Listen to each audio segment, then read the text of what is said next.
কিরে বন্ধু, তোর খবর কি? এবার নিউ ইয়ারে তোর কিরকম কাটলো? আরে বলিস না বন্ধু, এবার আমার তো একবারে খুব টানাটানি আমার লইয়া, আর দামটাও ভালোই পাইছি এবার।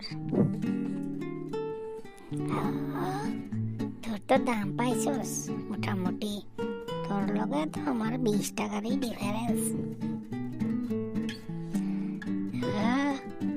কয়েকদিন আগে তো আমার অবস্থা আরো বেশি আছিল, মানে কি আমার তো 100 টাকা করে চলছিল, এখন কয়েকদিন ধরে একটু কমই, তবে 60 টাকা করে। মানে কি 60 টাকা করে কেজি তো?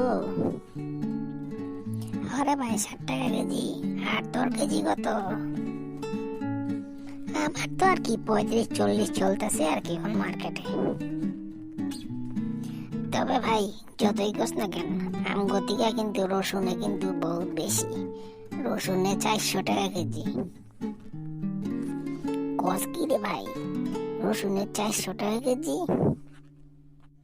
আরে ওখানে রসুনের তো টপে আছে, তবে এর তো একটু কম লাগে, আমগো তো বেশি লাগে না, আমরা দুজনে তো সবকিছুতে আমগো প্রয়োজন হয় বেশি। ঘরে ভাই আমগো তো যতই কম হোক না কেন, আমগো ডিমান্ড কিন্তু সবকিছুতেই, ঠিক না বন্ধু? আরে বন্ধু, রেস্টুরেন্ট কো, আর কোনো বিয়া বাড়ি অনুষ্ঠান কো, আর নিজের বাড়িতে কো, সব কিছুতে আমগো লইয়া টানাটানি, আমগো ছাড়া আমের জমেই না, আমগো তো হেভি ডিমান্ড। হ্যাঁ বন্ধু, ঠিকই কইছস, আমগো হেভি ডিমান্ড, আমগো ছাড়া কোনো উপায় নাই। দর্শক শ্রোতারা, ভিডিওটা কিরকম লাগলো? যদি ভালো লাগে, আমরা দুই বন্ধুর মধ্যে নিউ ইয়ারের কথাবার্তা করলাম। আপনাদের যদি ভিডিওটা ভালো লাগে, লাইক এবং সাবস্ক্রাইব করে দিবেন। ধন্যবাদ আপনাদের ভিডিওটা দেখার জন্য।